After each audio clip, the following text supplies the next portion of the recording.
159명이 희생된 이태원 참사가 발생한 지 곧 있으면 1년이 됩니다. 책임자 처벌도 진상규명도 뜨뜻미지근해서요. 참사는 여전히 진행 중이다. 그런 말을 하시는 분도 많습니다. 다른 거 다 떠나서요. 안전과 관련된 부분이라도 그때와 지금 많이 달라졌을까요? 재난 전문가인 이영주 경일대 소방방재학과 교수가 지금 전화로 연결돼 있습니다. 교수님 안녕하세요. 네, 안녕하십니까. 예.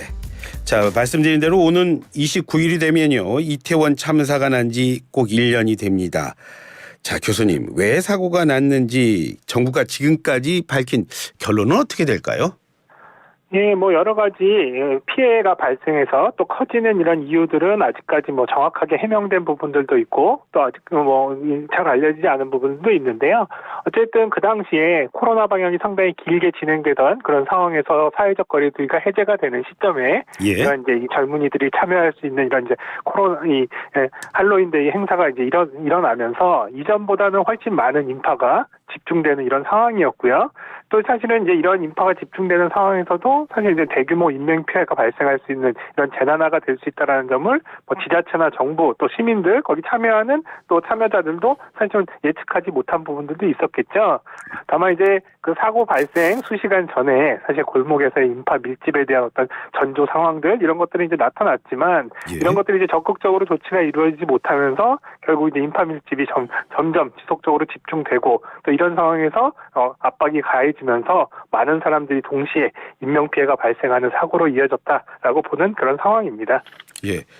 여러 언론을 통해서 그때 사고가 왜 났는지 여러 가지 얘기들 나왔는데요. 그때로 기억해보면 그때 현장 근처에 있었던 호텔이 있었는데 그 호텔의 어떤 무단 증축 구조물이 인명피해를 더 키웠다. 그런 얘기들이 있었잖아요. 그래서 그래서 이제 불법 건축물 관리 실태 다 들여보겠다, 살펴보겠다. 이게 정부의 약속이었던 것 같은데 교수님, 이제 서울에서는 불법 건축물 그래서 다 사라졌다고 봐도 되는 건가요? 완벽하게 다 사라졌다라고 얘기하기는 좀 어렵습니다만 이태원 사고 당시에 좁은 골목길 또 그 좁은 골목길의 또 원인이 됐던 것들 중에 하나가 불법 건축 이런 것들이 이제 문제가 되면서 이런 골목의 불법 건축물에 대한 관리의 필요성 또 이런 것들에 대한 적발 단속에 대한 필요성들이 상당히 많이 제기가 됐었습니다. 그래서 이태원 사고 직후에 작년 11월부터 올해 5월까지 서울시에서 이런 위반 건축물에 대한 특별 점검들을 계속 실시를 했었는데요. 그래서 사람들이 많이 몰리는 신촌이라든지 홍대 또 그리고 사고 발생했던 지역인 이태원 일대 이런 쪽에 이제 집중적으로 불법 건축 행위 혹은 또 무단 적치물 같은 것들을 내놓는 이런 행위들을 지도 단속을 해서요.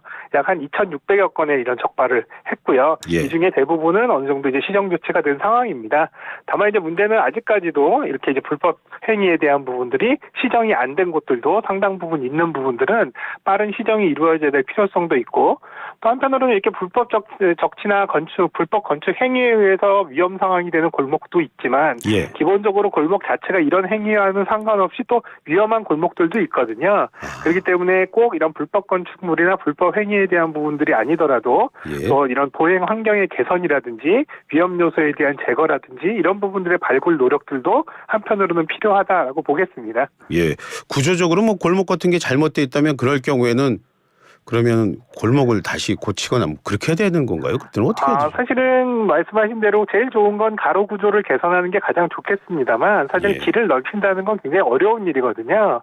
그렇기 때문에 그 위험이 있는 이런 골목이라는 이런 부분들을 물리적으로 길을 넓힌다 이런 관점보다는 오히려 이렇게 위험한 이런 지역이나 골목에 안내문이나 경고문 같은 것들을 만약에 게시한다고 해서 사람들이 이런 위험을 충분히 조금 더 인지할 수 있는 것만으로도 큰 효과가 있거든요. 그래서 꼭 이런 부분들을 뭔가 물리적으로 개선하거나 시설적으로 개선한 것뿐만 아니라 위험 정보들을 충분히 그 지역에서 알려주는 것만으로도 충분히 어느 정도 기대 효과는 있을 수 있다라고 보는 거죠.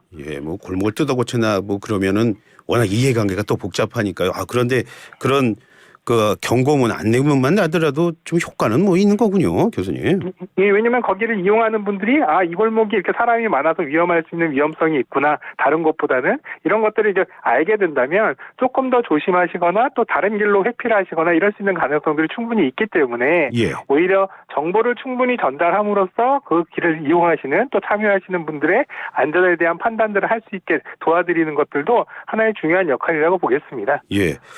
교수님, 제 기억으로는 한 참사 석 달 뒤 정도라고 기억을 하는데요. 그때 정부가 그 중앙 안전 시스템 개편, 뭐 종합 대책 그런 거 내놓지 않았습니까? 예. 그때 대책들이 뭐였었나요? 뭐 주요한 내용 어떤 거가 있었죠, 그때요? 예, 그러니까 이 이태원 사고 이후에 뭐 수개월간의 여러 가지 정부 TF들 이런 것들을 통해서 예. 여러 가지 국가안전 시스템들을 개편하는 여러 검토들을 진행을 했고요. 그래서 지난 4월에 이런 부분들에 대한 종합 대책들을 내놨는데요. 그 주된 내용으로 보면 기본적으로는 이제 재난에 대해서 사전 예측이라든지 예방에 대한 어떤 선제적인 안전 관리를 하겠다라고 하는 부분들, 예. 또 그리고 현장이나 현장 기능 중심의 재난 안전 관리 체계로 바꿔 나가겠다라고 하는 부분들, 그래서 이런 것들을 통해서 지자체의 재난 관리의 권한들을 좀 더 확대하고 강화하는 것들 포함되어 있었고요. 예. 또 한편으로는 ICT나 뭐 이런 여러 가지 기술들 이런 것들을 활용해서 디지털 플랫폼 기반의 어떤 기술 기반 재난 안전 관리 이런 것들을 도입을 하겠다. 또 이 이외에도 피해 지원이라든지 민간 협업의 강화 이런 것들을 대책으로 내놨었습니다. 예. 그 대책이 지금 현장에서 잘 작동되고 있습니까? 교수님 보시기에 어떠세요? 일단은 기본적으로는 뭐 이런 이 대책들을 가지고 현실화하는 부분들 지금 과정에 있다고 보기 때문에 이런 것들이 완벽하게 지금 갖춰졌느냐라고 본다면 지금 이제 갖춰지고 있는 과정이다 이렇게 볼 수는 있을 것 같습니다. 다만 이제 이런 정부에서 구축하고 있는 재난안전관리 체계 이런 것들이 사실은 뭐 한 번에 완벽하게 만들어지고 갖춰질 수 있는 상황들은 아닙니다. 왜냐하면 우리가 재난안전 체계라고 하는 것들이 아무리 잘 갖춰졌다 하더라도 예. 실제 재난 상황에서 가동을 해봤을 때 또 우리가 항상 미진하거나 부족한 부분들이 생기거든요. 그렇기 때문에 이런 안전 체계를 가지고 또 여러 가지 재난 상황이나 또 이런 것들의 훈련이나 이런 것들을 통해서 좀 더 현장에서 기능할 수 있는 방법으로 업데이트하거나 보완하는 과정들 이런 부분들이 지속적으로 필요한 그런 상황이라고 생각을 하고요. 예. 또 한편으로는 이렇게 이제 이태원 사고 같이 이렇게 생활 안전에 관련된 부분이나 혹은 또 이렇게 신종의 우리가 예상하지 못했던 재난에 대한 부분들을 예. 미리 선제적으로 대비한다는 건 상당히 좀 어려운 일이거든요. 예. 그렇기 때문에 이제 이러한 어떤 예방에 관련된 노력들도 물론 필요하겠습니다만 오히려 이제 피해가 더 커짐으로써 재난화되는 것들을 막기 위한 현장 대응에 관련된 어떤 역량이라든지 현장 대응에 관한 어떤 이제 이 대비 이런 것들이 조금 더 적극적으로 이루어져야 될 필요성도 있겠다 생각이 됩니다. 그러니까 대책을 내놓는 것보다 그거에 비해서는 오히려 주변 환경이 더 빠르게 변하고 있어서 좀 어렵다. 뭐 그런 말씀이시네요. 그러니까요. 그렇죠. 재난은 항상 그래서 다른 나라도 마찬가지인 게 예. 선제적으로 뭔가를 한다는 건 굉장히 부담이 크거든요. 예를 들면 우리가 시험을 본다고 했을 때 시험 범위가 정해져 있지 않은 시험 공부를 하려면 너무나 어렵잖아요. 예. 공부할 것들도 많고 재난도 마찬가지로 우리가 특정하지 못하는 어떤 재난이 발생할 수 있을지에 대한 부분을 잘 모르는 상태에서 모든 것들을 대비하기는 현실적으로 어렵기 때문에 예. 오히려 과거의 재난을 바탕으로 해서 체계를 좀 더 강화하고 유지를 하되 또 우리가 예상하지 못했던 상황들이 발생하더라도 그런 부분들을 기민하게 대처할 수 있는 대처 능력들을 갖춰 나가는 것들이 어떻게 보면 조금 더 현실적이다 이렇게 보겠습니다. 예, 대처 능력 강조하셨는데 그 말씀이시라면 뭐 중앙정부나 지방정부 그리고 뭐 경찰, 소방 이렇게 뭐 유기적으로 잘 돌아가야 된다. 뭐 이런 것들이 항상 준비가 돼야 돼. 뭐 그런 말씀이신 거네요. 그러니까요. 네, 맞습니다. 또 당시 이태원 사고 당시에서도 사실은 예. 이런 현장의 여러 가지 이런 지휘 체계라든지 또 상황에 대한 부분의 공유 이런 부분들 또 혼선이 있었고 또 거기에 또 얼마나 적극적으로 이런 부분들을 또 바로 현장 조치로 이어졌느냐라고 하는 부분들이 이제 문제들이 많이 제기가 됐었거든요. 예. 그래서 지금 그 이후에 지금 지자체의 어떤 상황실들 종합재난 상황실이라는 이런 기능들을 조금 더 강화해서 지자체라든지 또 소방, 경찰의 어떤 상황 공유나 전파 등이 거의 이제 실시간으로 이루어질 수 있도록 이렇게 체계들을 갖춰가고 있는데요. 예. 다만 이제 이렇게 상황 공유가 이제 중복적으로 반복적으로 이렇게 많이 공유가 되다 보면 또 한편으로는 다른 혼선이 발생할 가능성도 있거든요. 왜냐하면 예. 이미 보고를 받았는데 또 다른 데서는 또 보고가 올라오면 이게 그 사고인지 아닌지 이런 것들의 판단에 대한 부분들 예. 또 그리고 여러 단계를 거치다 보면은 사실은 빠른 보고라든지 조치가 이루어지지 어려운 이런 한계도 있기 때문에 이런 부분들을 좀 더 공유를 빨리 하는 부분들도 필요하지만 지휘라든지 보고 체계를 좀 더 간소화하고 직보화해서 현장에 정확하게 빠르게 이런 부분들이 전달될 수 있도록 하는 부분들도 필요해 보입니다. 그러니까 뭐 서로 복잡하게 뭐 축차적으로 뭐 이렇게 거르는 것도 중요하지만 그거보다도 또 단순한 작업도 또 필요하고 뭐 복잡하군요.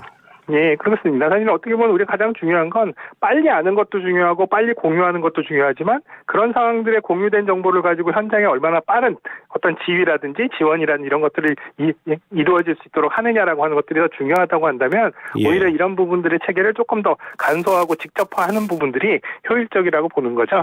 예, 헬로윈데이가 다가오니까요. 뭐 이태원이는 용산구가 경고 알람 대책 뭐 이런 걸 내놨다고 하던데 그건 좀 실효성이 있어 보이십니까? 어떠세요, 교수님 보시기에는요?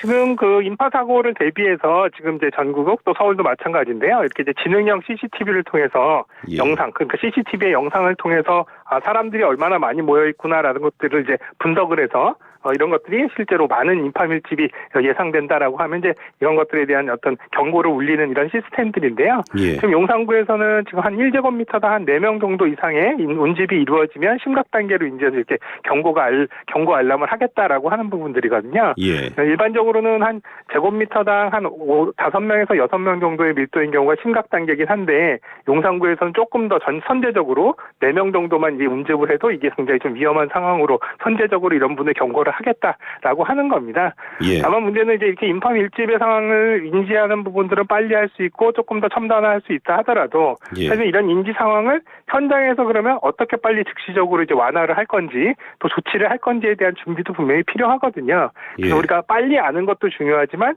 현장에서 기능함으로써 위험들을 저감시키거나 질서를 유지하게끔 하는 준비 그리고 또 예. 인력 운용이라든지 이런 부분들의 대비도 충분히 필요한 상황이다. 이렇게 보시는 게 맞을 것 같습니다. 최근에 젊은이들이요, 이태원만 밀고 뭐 다른 곳에서 모이자 이런 분위기가 벌써부터 감지되고 있고요. 그래서 걱정이 많다 그런데 특히 이번 주말 그리고 휴일이 걱정이라고 하는데, 자, 불확실한 지금 말씀해 주신 여러 가지 불확실한 상황들 막으려면 올해는 뭐 좀 어떤 것들 좀 준비해야 될까요? 어떤 지혜가 필요할까요, 교수님? 끝으로요. 네, 일단 뭐 이태원 사고 1주년의 어떤 추모 분위기랑 맞물려서 축제에 이런 참여하는 인파가 다소 적을 거다라고 하는 전망도 있습니다만 예. 말씀하신 대로 사실은 오히려 풍선 효과처럼 이태원을 제외한 다른 지역으로 이 축제를 즐기려고 하는 사람들이 또 몰릴 가능성, 그래서 더 혼잡할 가능성도 충분히 있거든요. 그래서 이렇게 기본적으로 인파 밀집이 예상되는 이런 지역들의 지자체 또 그 지역의 여러 가지 경찰 소방들은 지역 상인들과 협조해서 질서 유지라든지 안전관리에 대한 대비 이런 것들이 예. 좀 필요해 보이고요.